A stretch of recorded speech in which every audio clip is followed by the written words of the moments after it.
Good morning, class 12s. With this video, we are going to begin a new chapter that is changes and development in industrial society.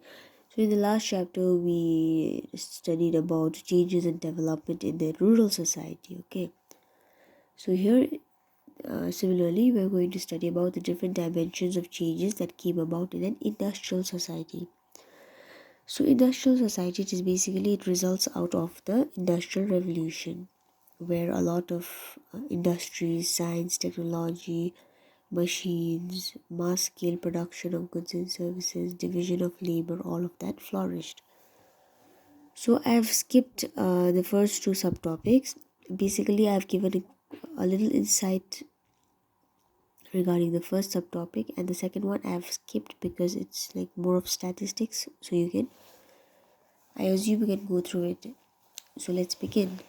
Karl Marx, Max Weber, Durkheim has talked extensively about an industrial society.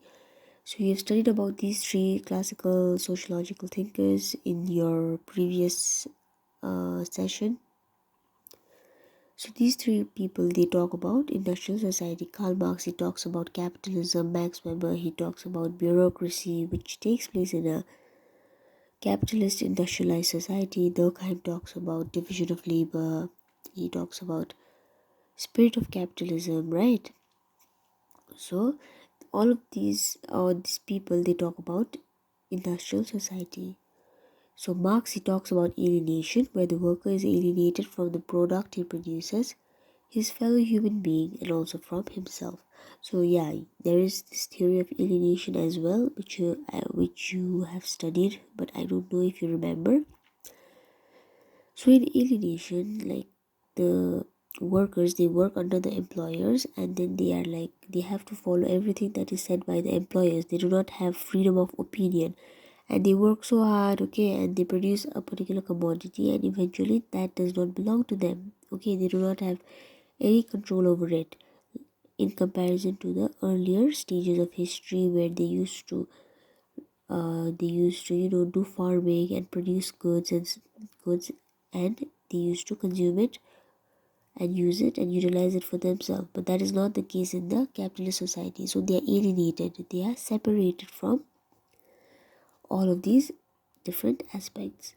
So in some cases, industrial society brings positive changes and equality. This is because, like, the caste system which is there in India, you cannot, like, maintaining caste system is very difficult in an urban and industrialized setting, because people from different castes, different class, different race, they come together and they work, they live, okay. So maintaining or segregating is very difficult. So the system of caste distinction has been diminishing, okay. However, social and economic inequality has been increasing.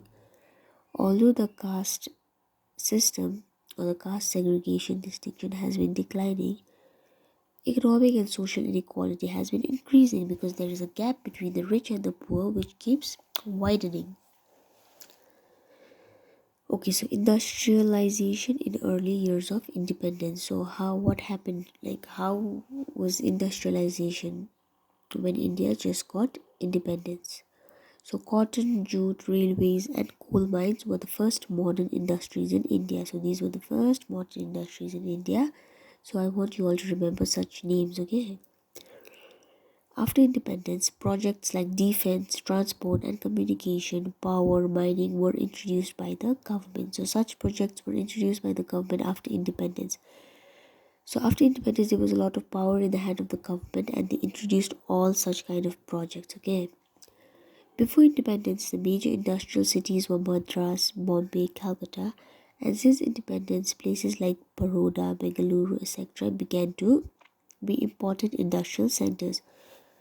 So there was a shift, okay, shift from one place to another with regard to the center of industrial development, let's say, okay. So different places became centers of industry. Before independence, it was something else, and after independence, it became somewhere else. The government encouraged and provided small scale business like paper and wood, glass, etc. So these government, they provided assistance. Okay, so they assistance in a sense, they give credit or loan to these small business so that they can flourish. So the government encouraged small scale business.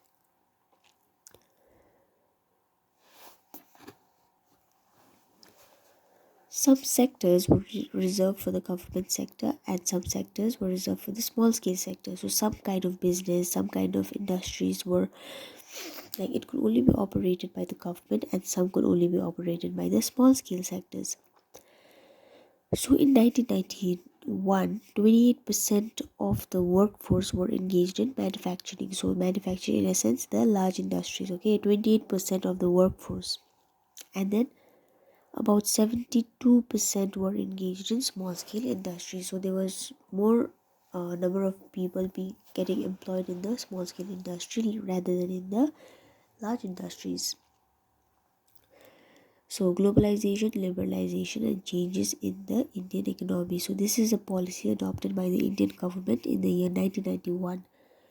And this is LPG, liberalization, privatization, globalization. It has brought about a lot of changes in the Indian economy, as well as a lot of social changes have come about. So the government has adopted a policy of liberalization since the year 1991. This has given the private companies liberty to invest in sectors which were earlier reserved for the government. Like I said earlier, that some sectors were exclusively reserved for the government and some for the small scale industries. But with the coming up of the policy of LPG liberalization, the private sectors, they had the freedom to invest in early different sectors in which earlier they did not have any control over. Okay, so they could take over many sectors which was not like which was only reserved for the government earlier. Licenses are no longer required to open industries. So with the adoption of the new economic policy, there was a lot of relaxation. Okay, many restrictions were abolished for the companies. Disinvestment, when the government tries to sell its share to the private sector. So this is a term which is mentioned, so please remember the definition. When the government tries to sell its share or sectors to the private industries. Okay, that is what disinvestment is. So they are not giving, but selling their part, okay, to the private sector. And then there is outsourcing as well, which is being adopted by large multinational companies, large industries, where like they give their work, okay, to smaller companies. So like large developed countries, okay, they give their certain work to the developing countries like India. So that is outsourcing.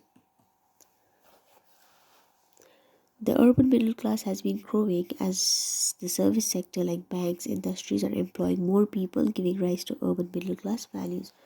So there is a lot of employment in these service sectors, because of which like people are earning money, and then like they go to the urban areas to settle down, and urban middle class values and urban middle class has been emerging.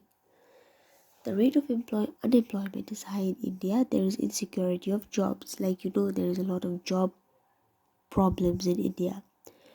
Employment in government services was important for people, but this has been decreasing since the government has been giving away a lot of its sectors to the private sector. Okay, a lot of sectors of the government has become privatized already. So because of that, the job in the government sector has been declining.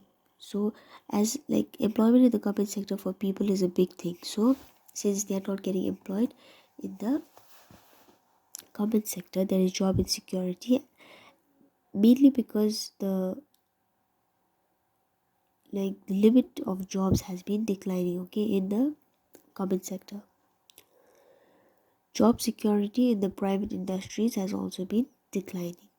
Even in the private industries, the same thing is happening, because like the government has started a policy of land acquisition, means taking away of land. Why? Because the industries, they do not give employment, or they do not recruit the people of their area. Okay, I mean, like, of the area where the industry is situated, and in turn they cause a lot of pollution. And because of that, the government, they have started this policy of taking away the land. So this much for this video. Please read the text. I've only highlighted the important points. Okay.